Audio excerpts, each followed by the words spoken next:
Today's video is about sunflowers. All the things that I've learned in the past season, the entire season of growing sunflowers.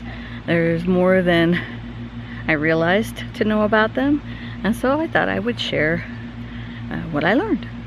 Okay, so first, sunflowers will grow anywhere. You can plant them anywhere. They're very easy to grow. Next year, I'm planning to put them all along my fence line wherever there is ever sunlight.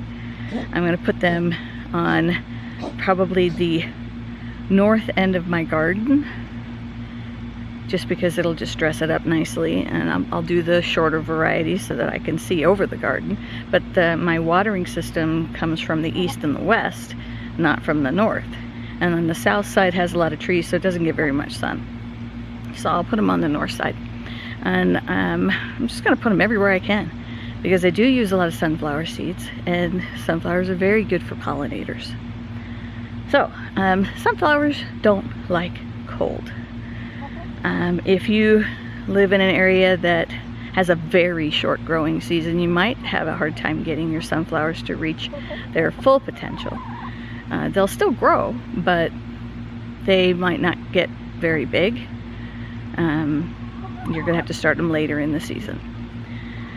They require a lot of water. They've been compared to watermelons and tomatoes, where there's like 75% water. That means they need to be watered a lot. So I'm going to be putting them wherever my watering system consistently gets a good amount of water, and I'll keep an eye on it and supplement with more water if I need to.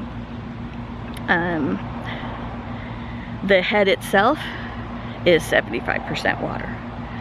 And so if you want those great big sunflower heads, particularly on the ones that get the bigger heads, because there's varieties that don't, but if you want them to get the maximum size, then you will need to water them a lot. There are single-headed sunflowers that produce just one head, one blossom. They're usually really big. And then there's multi-headed ones that produce a lot.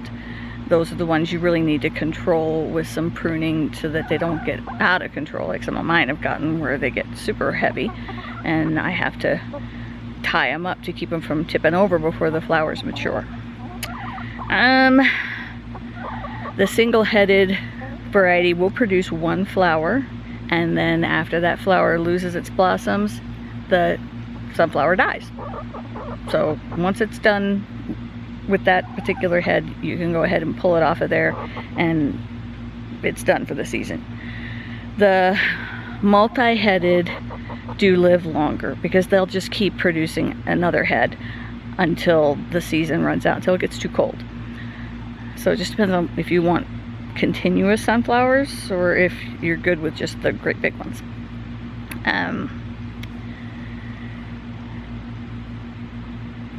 One of the things that I think maybe has helped with all of my sunflowers is that they do require a lot of nitrogen, and my chickens leave nitrogen capsules everywhere. And so that's good for the sunflowers. And I let them into the gardens during the fall and the early spring, and they till it up for me. They get all the weeds, and they take care of a lot of the stuff I need them to take care of, and in exchange they leave nitrogen all over my garden, and so that's probably helped my sunflowers quite a bit. And Wednesday wants attention. What do you want? What do you want? Don't peck me. No, you know I don't like that.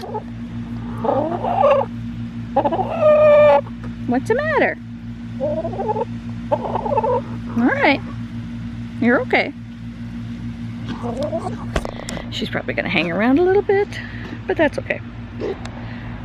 Because sunflowers require a lot of nitrogen, you're going to have to either let your chickens be in there and just kind of work that nitrogen into the soil, or you'll need to either get some turkey or chicken manure that has a lot of nitrogen in it.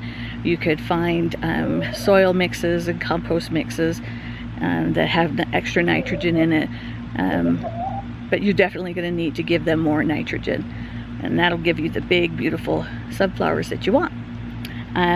Other than that, to preserve your sunflower seeds, if that's what you want, you're going to want to cut them and hang them upside down.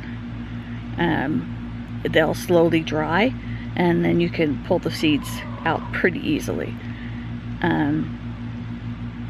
That's the way that the pioneers always used to do it, so that's how I'm going to do it. Other than that, do be aware that you do need to prune them. You need to deadhead them. The multi-headed ones, you'll need to cut those stems off. If you don't care if they come back where you've planted them, go ahead and let some of the heads fall and let them just self-seed themselves. If you have an environment that doesn't kill the seeds through the winter, they'll probably come right back in the place where you planted them last. I haven't had that happen yet because we get pretty cold winters, so save some seeds of the ones that you really liked so that you can replant them the next year. Get some good heritage or heirloom varieties if you can find them, but definitely save the seeds from the ones that you liked and replant them the following year. That's all I've got on sunflowers, but that was a lot that I learned this season that I had no idea before. If you like this video and you want to see more of it, let me know in a comment. Don't forget to like and subscribe. I appreciate you all watching. And until the next video, good day.